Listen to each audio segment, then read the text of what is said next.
Hey guys, welcome back to another video. There are a few things that I really want to talk about, seeing that I just started internship, and along the way I've been documenting my life and what has been easier for me, like what makes the work easier for me basically, and so I want to share that with you. There are some things that I wish I knew before starting. Actually, I didn't know that much about internship before starting. I feel like even though most of my friends did it, it's something that you don't quite get until you experience it yourself. And personally, I believe that the team you have, like the team that you have on your rotation, makes or break the rotation. Because if you have a bad team, if people are not working together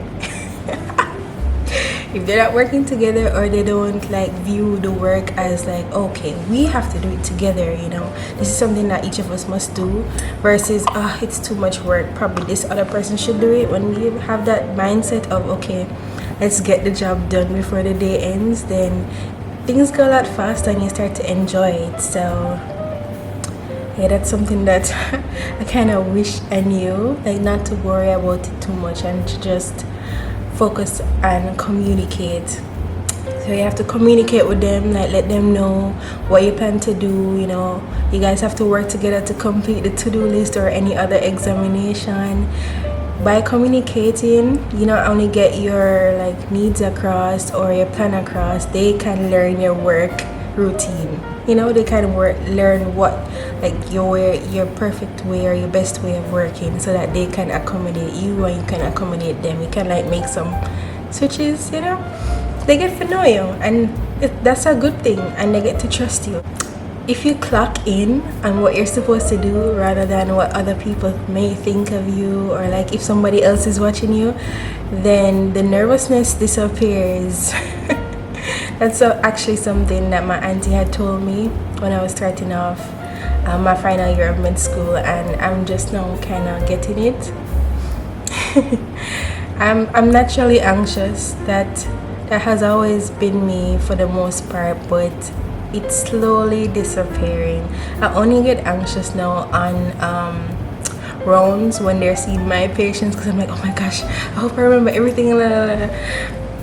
But besides that, the nervousness went away in the second week. So what I like to do is I would think about my patients, right? I think about what I did today and what I could do better, or how I could group tasks together better. For example, ECG forms or lab forms, I now bring my folder with me to work, and I put all those lab forms in there, and I know that every 3 days we're supposed to take off blood. So I would look back 3 days in the to-do list and take a picture of that and write the lab form up from the night before, so that when I get to work I can just hand the phlebotomist, and that makes it easier. I would take a picture of the current to-do list and what we didn't get to do, and I'd write that up from the night before. So that has saved me some time. Definitely grouping tasks together. If you're going to do blood, you can write up all the blood forms, or from bed 1 to 5, write them up, so that when you draw the blood you can just wrap them up, and yeah, that really helps. As well as looking up the diseases that the patients have. I might not get the chance to look up everyone, but the major ones that I forget. This week it's congestive cardiac failure, and so I was just watching a video on it while I was getting ready. And yeah, atrial fibrillation, I did that last week, and so today I'm going to choose a different topic. I'm also doing this because I have to study for CAMC, and before going through the past papers I want to kind of refresh my brain on some things. Yeah, it helps, it really helps. And what my consultant said on the rounds, which is something that I won't forget, he's just ground yourself. Your voice, your presence is just as important as anyone else's, so speak up. He didn't say it to me, but I heard him, if you get what I'm saying. I wasn't just listening, I heard him, and I wrote that down as one of my affirmations, because that's actually such good advice.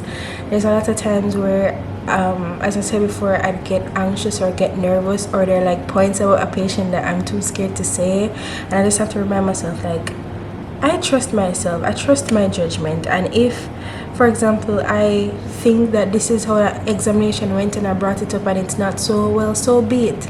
But at least I trusted myself to actually do the exam and to even say it, or like diagnose a patient or write my plan or assessment. You know, it's a good thing to trust yourself. It's just like internship is learning about like trusting yourself and learning how to be a good doctor. But I think a huge part of learning how to be a good doctor seems not only what you learn in school or what you learn on the wide, it's like you being a good person. Like once you have that good person mentality from day one, I think it gets easier. You already have like the core the core of it. So like every little question that you have on the rounds, every little thing where you might think stupid, bring it up. That's an advice that I got on my first day of final year, and that has stuck with me. Like even yesterday when I was on the rounds with my resident, I was just like, dog, this may seem stupid, like a stupid question, but I'm gonna ask it anyway because I want to know. And I have my little jottings book. I had it, I don't know where it is, I think I lost it, but I would like write down like for example bed 1, what to do in case of low calcium, or just some random questions. And then when we're on the rounds, usually it's just one-on-one, so it's just me and her. I feel more comfortable with like asking her because it's just the two of it. But regardless, I would ask anyway, and that helps me because I learned that if I see it again,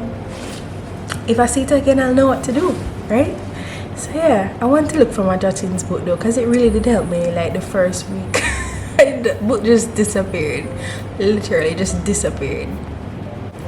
Like talking to the relatives, like at first I was so anxious because yes, I would see the patient, but because I have like 10 patients, it's hard to remember every little thing about them.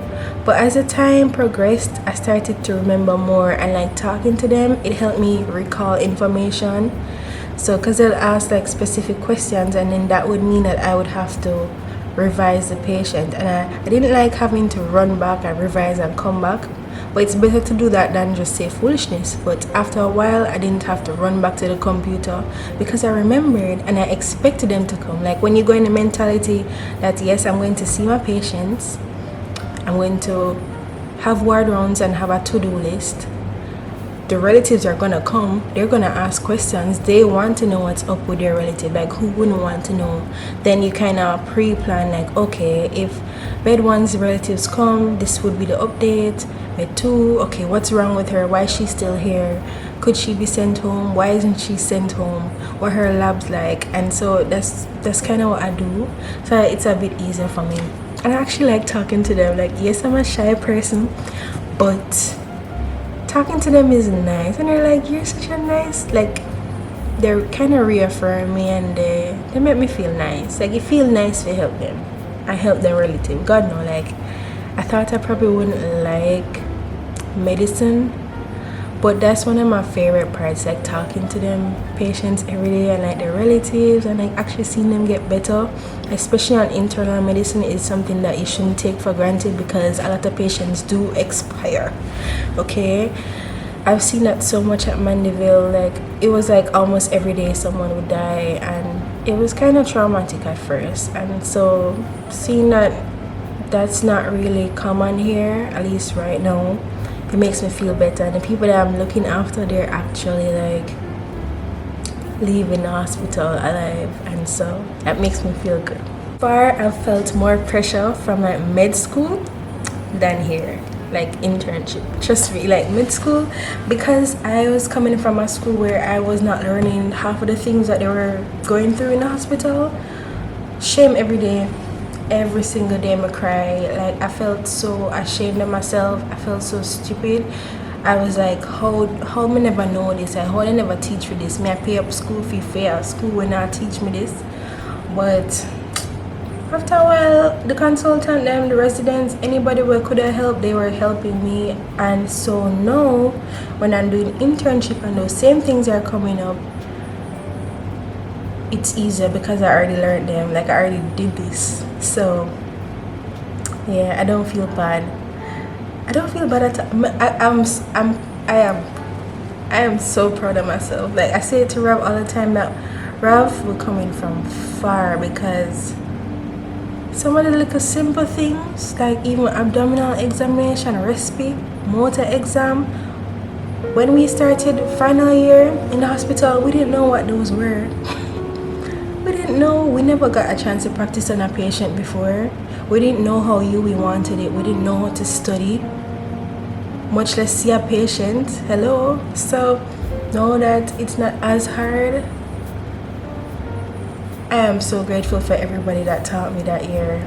So grateful. And you're going to get through internship. I'm getting through. If me can get through, anybody can get through.